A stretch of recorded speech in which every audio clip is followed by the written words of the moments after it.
सूत जी महाराज एक बहुत अच्छी बात बता रहे हैं यहाँ पर। सूत जी महाराज कहते हैं, आपने जितने भी धर्म अनुष्ठान किए, जितने भी आपने अपने जीवन में वैदिक कार्य किए,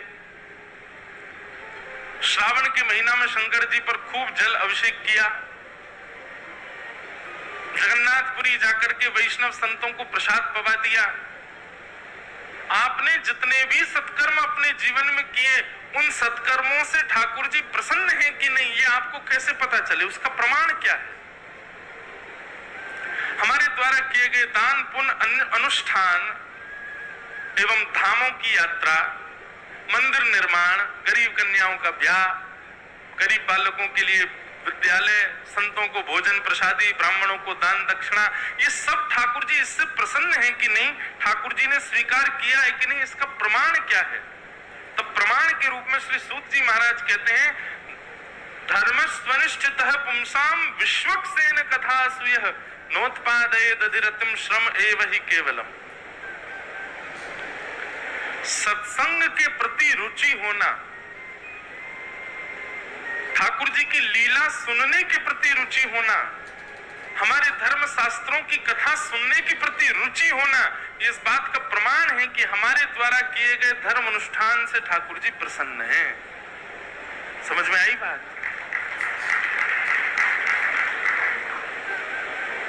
जिनको समझ आई उनने ताली बजाई। वास्तविकता यह है, आपके चित्त में भाव प्रकट होता है कि अरे कथा है, हमको सुनना है, वहां किसी का सत्संग चल रहा है, हमको जाना है। और आजकल तो YouTube पर ही सब सुनते हैं। महाराज जी के सत्संग सुनना है, उनका सत्संग सुनना है, उनके भाव सुनने हैं, उनकी वाणी सुननी है। ऐसी वाणी सुनने के प्रति भाव जगना जो भगवत प्रीति कराते हो, भगवान की ओर समीप ले जाते हो, ऐसी भावना चित्त में बनी रहना कि हम कुछ सुने, हम कुछ ठाकुर जी की ओर समीप जाने के भाव सुने। ये भावना जिसके चित्त में प्रकट हो रही है, ऐसे व्यक्ति के किए गए धर्म अनुष्ठान, तीर्थ यात्रा आदि, उन सबको ठाकुर जी प्रसन्न होकर स्वीकार कर चुके हैं, इसीलिए उसके मन में भाव प्रकट हो रहा है। आप अपनी इच्छा से सत्संग सुन ही नहीं सकते, क्योंकि सत्संग सुनने से ठाकुर जी से प्रेम होता है, और आप अपनी इच्छा से ठाकुर जी से प्रेम नहीं कर सकते। ठाकुर जी जब आपको चुन लेते हैं कि मैं चाहता हूं ये मुझसे प्रेम करे, तभी आपके चित्त में सत्संग के प्रति रुचि बढ़ती है। नहीं तो ऐसे अनेक लोग हैं, वो धर्म पुण्य के कार्य तो बहुत करते हैं, कथा में आते सो जाते हैं, कथा की बात होते हो कि अच्छा आना पड़ेगा क्या, हम आ जाएंगे, 5 मिनट बैठ के चले जाएंगे। बुरा नहीं मानना। राज सत्ता के लोग जो होते हैं, कोई बैठा हो तो सॉरी, हाँ, राज सत्ता के लोग कितने पुण्य के काम करते हैं, मंदिर बनवा देंगे, स्कूल बनवा देंगे, बच्चों के ब्याह करवा देंगे, कितना कुछ करते हैं। कथा में वो बैठेंगे भी दोनों, उनका मन नहीं लगता कथा। और मुझे तो व्यासपीठ से सब दिख जाते हैं, किसका मन लग रहा है, किसका नहीं लग रहा। तो जिसका भी लग रहा होता है, नहीं लग रहा होता, मैं समझ जाता हूँ इसका भाव है ही नहीं। ठाकुर जी चाह ही नहीं रहे कि ये सुने। कभी कभी तो लगता है अरे सुन ले, बहुत अच्छी बात कह रहे हैं हम, ठाकुर जी से प्रेम हो जाएगा सुन लोगे तो।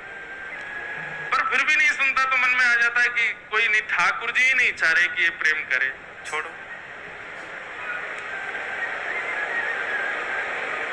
सो ही सुहागन प्रिय जाहिरीज हैं, कैसा तेरा मेरा।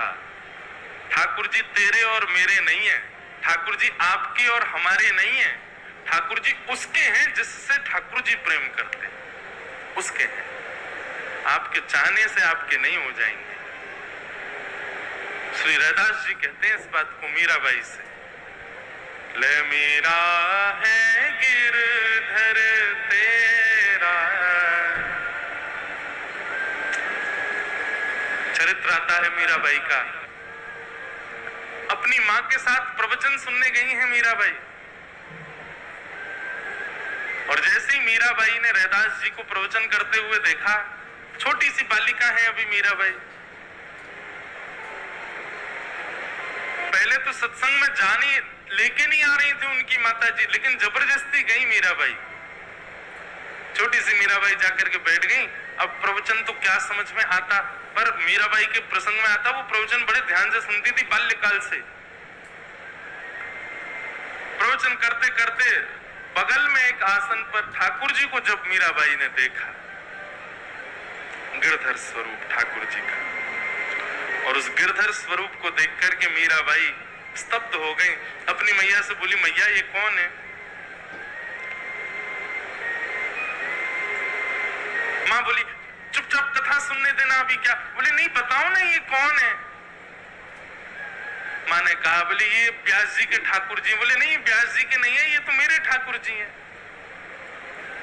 क्योंकि मीराबाई को पूर्व जन्म में जब वो माधवी के रूप में आई थी, तब ठाकुर जी ने गिरिराज जी धारण किए थे, और तब माधवी ने जब उनका दर्शन किया तो भगवान के एक शाप के कारण उनको दिखे नहीं ठाकुर जी। कथा बहुत बड़ी है। तब मीराबाई ने प्रार्थना की कि आप मुझे दिख क्यों नहीं रहे हो? भगवान बोले कि क्योंकि तेने अपनो मोह छुपाया मोते, तेने अपनो मोह ना दिखाया मोए, या हमारी मैंने शाप दे दियो कि तू मेरे रूप को देखवे के काजे तड़पेगी। माधवी ने कहा, नाथ ऐसे मेरी परीक्षा मत लो, मुझे दर्शन दो ना। बोले नहीं, अब प्रतीक्षा कर, कलयुग में तुम अपनी भक्ति से मीरा बन के प्रकट होगी, तब एक संत के माध्यम में तुम्हारे गांव आऊंगा, और जब तुम मेरे स्वरूप को देखोगी तो मेरे स्वरूप को देखते ही तुमको ऐसा लगेगा कि तुम्हारा मुझसे कोई संबंध है। आज आप ठाकुर जी को देखते हैं, ठाकुर जी का दर्शन करते हैं, और आपको ऐसा लगने लगता है कि नहीं, कुछ तो है, कहीं से तो ये मेरे हैं। कई जन्मों से,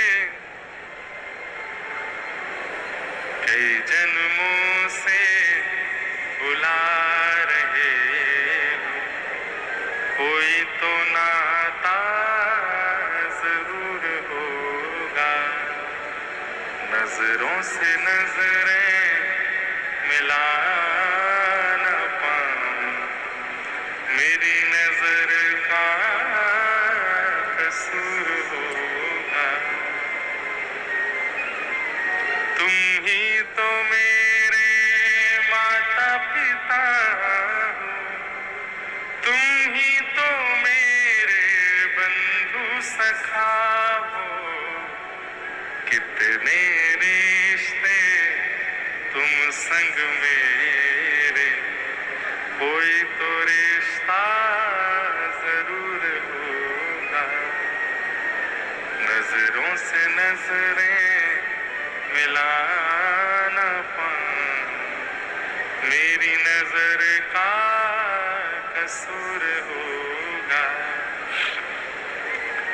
मैं बार बार इस बात को कहता हूं कि आपका कोई तो संबंध है। आप ठाकुर जी आपसे प्रेम करते हैं तभी वो प्रिय लग रहे हैं आपको। आपको प्रिय, स्वच्छंद आपको प्रिय वो नहीं लग सकते, उनको आप प्रिय लगते हो, इसीलिए आपको वो प्रिय लग रहे हैं। और जैसे ही ठाकुर जी प्रिय लगे, चूकिएगा मत, उसी समय पकड़ लो ठाकुर जी को। बस हमको ये प्रिय लगे, इसका मतलब हम इनके प्रिय हैं। मीराबाई ने जैसे ही देखा उसी समय पीछे पड़ गई, ये बाबा के ठाकुर जी नहीं है, ये तो मेरे ठाकुर जी हैं। रैदास जी से जाकर के जिद करने लगी मीराबाई, बोले बाबा ये ठाकुर जी तो मेरे हैं। अब किसी के ठाकुर जी मांगोगे वो कैसे दे देगा अपने ठाकुर जी? रैदास जी बोले, अरे लाली कैसी बात कर रही हुई, मेरे ठाकुर जी इतने वर्षों से मैं सेवा कर रहा हूं। मीराबाई ने रैदास जी से कुछ कहा ही नहीं, ठाकुर जी के पास गई, बोले तुम ही हो, तुम ही नहीं आना चाहते मेरे पास?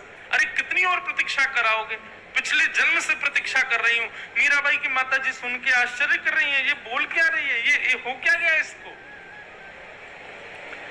3 दिन के लिए अन्न जल का त्याग कर दिया, भूखी प्यासी मीराबाई अनशन पर बैठी। बोले यार अब मैं नहीं आऊंगी आपको लेने के लिए, मैं नहीं आऊंगी आपको पाने के लिए, आप आओ मेरे पास, और नहीं आए तो अपने प्राण त्याग दूंगी।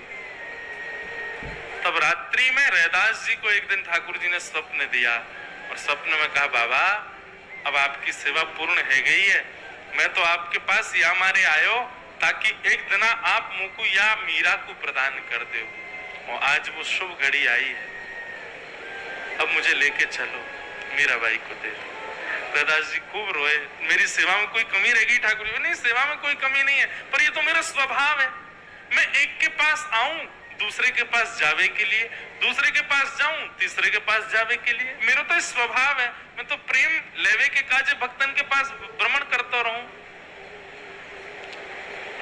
श्री गोपाल भट्ट गोस्वामी जी के हृदय भाव से ठाकुर जी शालिग्राम से प्रकट हो गए, पर गोपाल भट्ट जी सेवा करते रहे। सेवा करने के पश्चात कुछ समय बाद तो ठाकुर जी को अपने शिष्यों को पधरा दिया। उसके बाद वो गुसाई परंपरा, अब ठाकुर जी एक ही नहीं रह सकते ना, और अब तो नियम भी है कि जितने परिवार उतने दिन की सेवा पर बढ़ती बदलती रहती है। ठाकुर जी तो संयोग वियोग में खेलते हैं। आज मेरे माथे श्री गिरधर लाल जी विराज गए, पर एक दिन मुझसे कहीं ना कहीं जाएंगे, किसी न किसी और किसी, भले ही परिवार में ही किसी के पास जाएं, पर सेवा तो किसी और से करवाएंगे अपनी। ठाकुर जी का स्वभाव है। रैदास जी को ठाकुर जी ने कहा जा करके मीराबाई को दे दो, और श्री रैदास जी ठाकुर जी लेकर के गए मीराबाई के पास। भूखी प्यासी 3 दिन से बिल्कुल अचेत अवस्था में पड़ी हैं, और जैसे ही श्री गिरधर लाल जी प्रस्तुत किए, चेतना आ गई मीराबाई को। और तब रैदास जी कहते हैं, सो ही सुहागन प्रिय जाहि रीझ हैं, कैसा तेरा मेरा। ठाकुर जी तेरे मेरे हमारे और आपके नहीं होते हैं, ठाकुर जी उसके होते हैं जिससे ठाकुर जी प्रेम करते हैं। ठाकुर जी उसी के पास जाते हैं। मैं सबको एक बात समझाता हूं, कभी भी कोई पूछे कि आपके ठाकुर जी कहां से लाए, कैसे लाए, कितने के लाए, उनको मीराबाई का उत्तर दिया करो। कोई कहे सस्तो, कोई कहे महंगो, कोई कहे सस्तो, कोई कहे महंगो, हे मायरी मायरी मायरी, ये तो आवत प्रेम के मोल रे, मैंने लियो री गोविंदा मोल रे, मैंने लियो री गोविंदा मोल रे, मैंने लियो री गोविंदा मोल रे, मैंने लियो री गोविंदा। कोई कहे सस्तो, कोई कहे महंगो, कोई कहे सस्तो, कोई कहे महंगो। अच्छा, हमसे कोई पूछता है ना कि आप गिरधर लाल जी कितने के लाए, हम उसको पूछते हैं, अच्छा आपके पुत्र है, हाँ। आपकी पत्नी है, हाँ। आपके पति हैं, बोला कितने के लाए। अरे महाराज जी ऐसे कैसे, हम कोई खरीद के तो मैं क्यों खरीद के लाऊंगा। ठाकुर जी तो प्रेम के भाव से आते हैं। ये तो आवत प्रेम के मोल रे, ये तो आवत प्रेम के मोल, ओ मैंने लियो री गोविंदा मोल रे, मैंने लियो री गोविंदा,